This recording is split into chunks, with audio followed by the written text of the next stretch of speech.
Assalamualaikum warahmatullahi wabarakatuh. Bertemu lagi dengan saya Kurniawati. Kali ini kita akan belajar siklus akuntansi perusahaan dagang. Yang pertama, kita akan mendeskripsikan atau menganalisis karakteristik perusahaan dagang, kemudian menganalisis transaksi pada perusahaan dagang, dan mengelompokkan akun-akun khusus pada perusahaan dagang. Baiklah anak-anak, untuk pertama kalinya kita akan belajar dulu tentang pengertian perusahaan dagang. Perusahaan dagang adalah perusahaan yang kegiatan usahanya membeli barang dagangan dengan tujuan untuk dijual kembali tanpa mengubah bentuk dari barang tersebut. Contohnya yang sudah ada di sini yaitu ada supermarket, ada pedagang dari tradisional yang berada di daerah sekitar kita.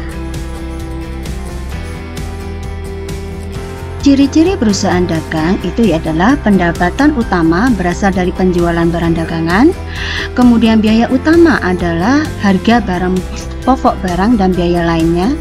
Dalam akuntansi terdapat akun persediaan barang dagangan, kemudian sebagai perantara ada produsen dan ada konsumen. Bentuk barang-barang yang dibeli dan dijual sama, dengan tujuan utama mencari laba dengan menjual barang lebih tinggi dari harga belinya, sehingga tujuan utamanya adalah untuk mendapatkan untung atau laba. Kemudian kegiatan utamanya adalah penjualan dan pembelian.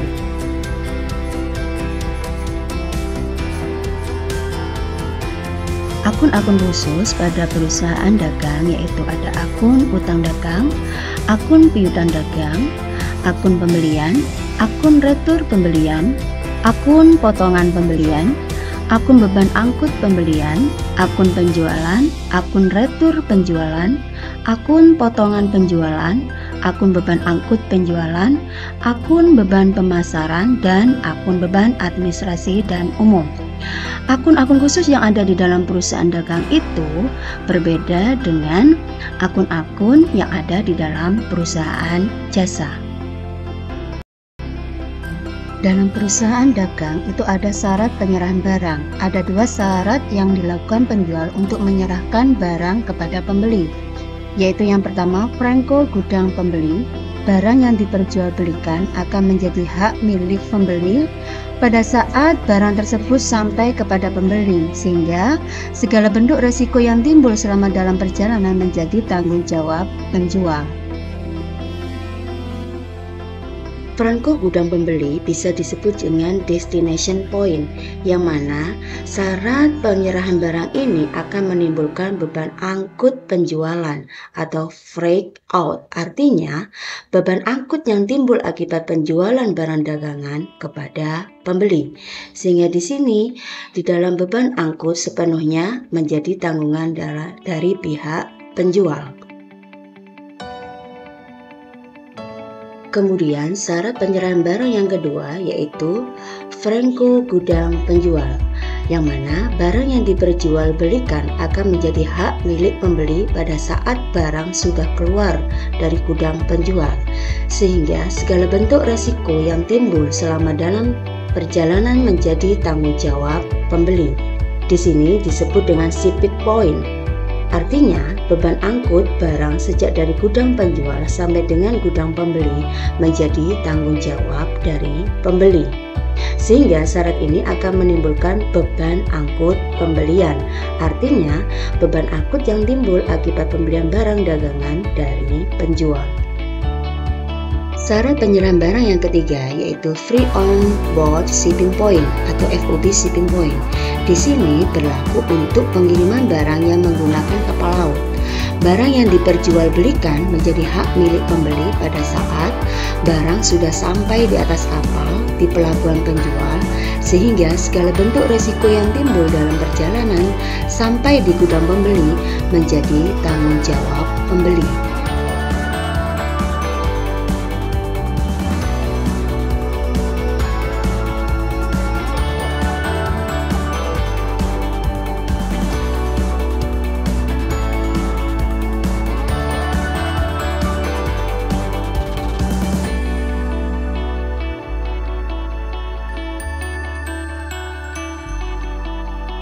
Syarat penyerahan barang yang keempat yaitu free on board destination point atau FOB destination. di sini berlaku untuk pengiriman barang yang menggunakan kapal laut. Barang yang diperjualbelikan menjadi hak milik pembeli pada saat barang sudah sampai di atas kapal di pelabuhan pembeli, sehingga segala bentuk risiko yang timbul dalam perjalanan dari gudang penjual sampai ke pelabuhan pembeli menjadi tanggung jawab penjual. Adapun tanggung jawab barang dari pelabuhan pembeli sampai ke gudang pembeli merupakan tanggung jawab dari pembeli.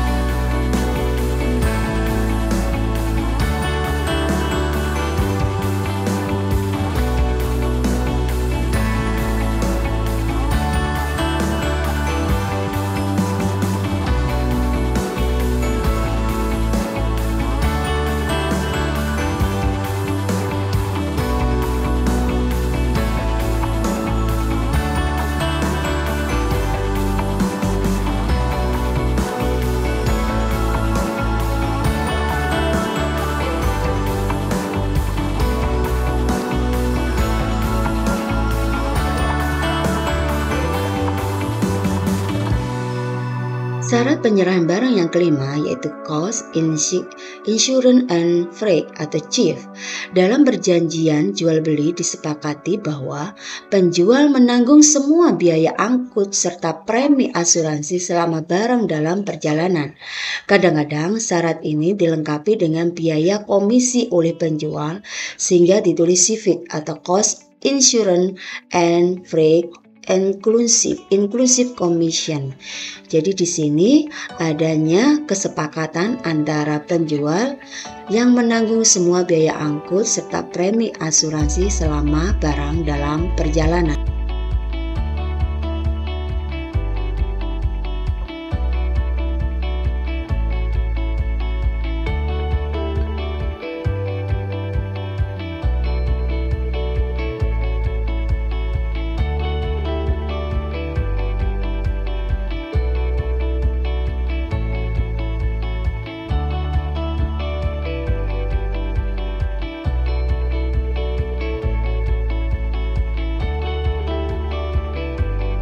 Baiklah anak-anak, sekarang kita belajar tentang potongan harga di dalam perusahaan dagang. Yang pertama, diskon atau potongan harga. Potongan harga yang diperoleh karena harga barang yang dibeli dibayar seketika pada penyerahan barang. Jadi di sini contohnya ada diskon 75%. Jadi di sini adanya potongan harga. Kemudian yang kedua, potongan tunai atau kontan. Potongan harga yang diperoleh karena melunasi harga barang sebelum jatuh tempo.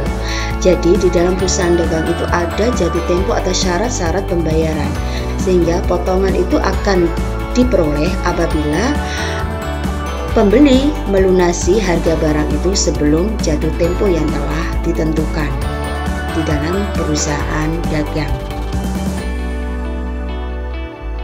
Itu dinamakan dengan potongan tunai.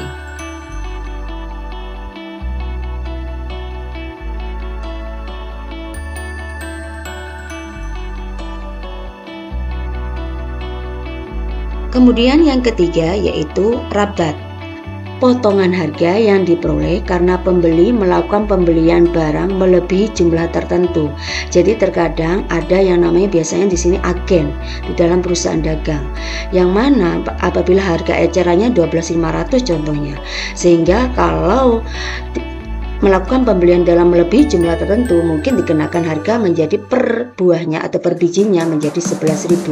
Ini salah satu contoh yang dinamakan dengan rabat. Harga pasaran 12.500 tetapi mendapatkan harga menjadi 11.000.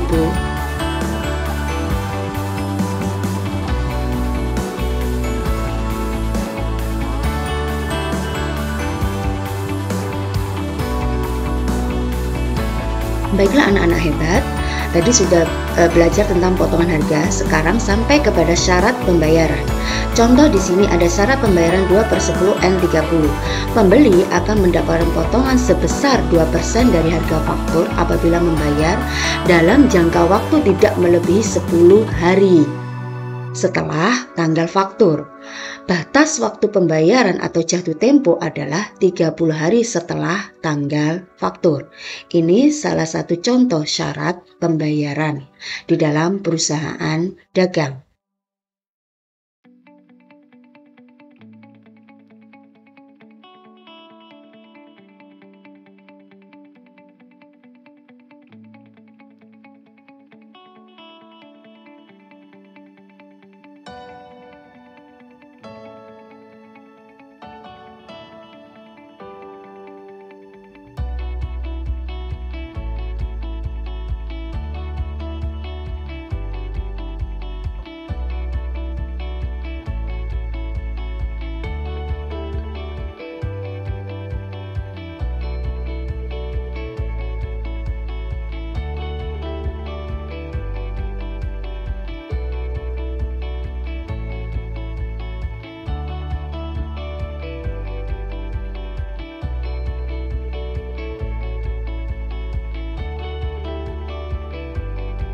Kemudian syarat pembayaran yang kedua yaitu contohnya N/10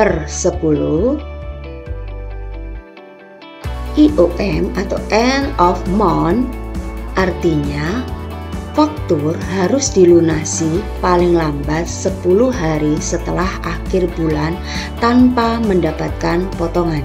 Jadi kalau ada syarat pembayaran ini, jadi jatuh temponya hanya 10 hari tanpa adanya potongan. Kemudian kalau ada syarat pembayaran yang contoh ketiga 2/10 N30 ROG atau Received of Good, artinya pembeli akan mendapatkan potongan sebesar 2% yang dihitung dari harga faktur. Hal ini berlaku apabila membayar tidak melebihi 10 hari dari tanggal diterimanya barang dan batas waktu pembayarannya dihitung 30 hari dari tanggal penerimaan barang. Jadi berbeda dengan yang nomor 1. Nah, nomor 1 tadi dari tanggal faktur, tapi di sini dihitung dari tanggal penerimaan barang itu diterima.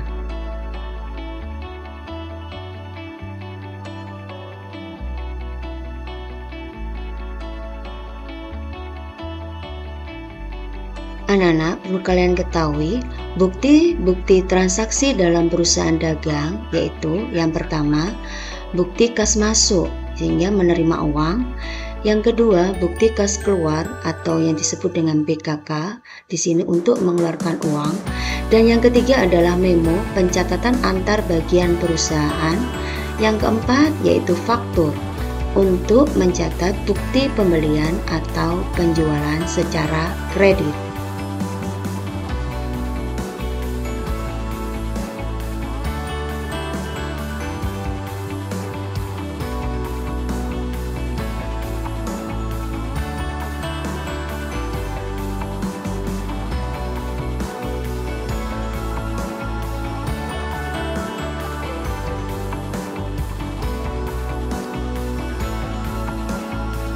Bukti transaksi yang kelima yaitu kwitansi. Di sini untuk mencatat bukti transaksi sejumlah penerimaan uang yang diterima oleh perusahaan dagang.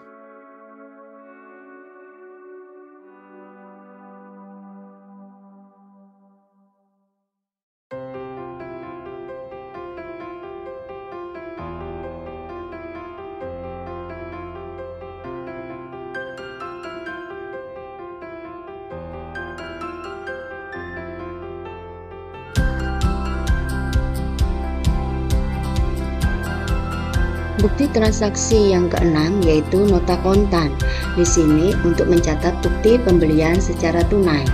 Kemudian yang ketujuh yaitu nota debit, di sini untuk mencatat bukti pengiriman kembali atas pembelian. Jadi di sini adanya retur pembelian. Kemudian bukti transaksi yang berikutnya yaitu nota kredit yang ke-8, bahwa di sini adanya bukti penerimaan kembali atas penjualan.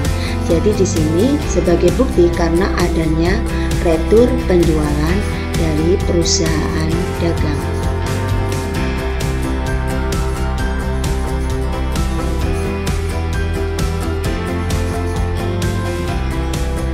Baiklah Baiklah anak-anak, demikianlah pembelajaran kita untuk siklus akuntansi perusahaan dagang pada hari ini.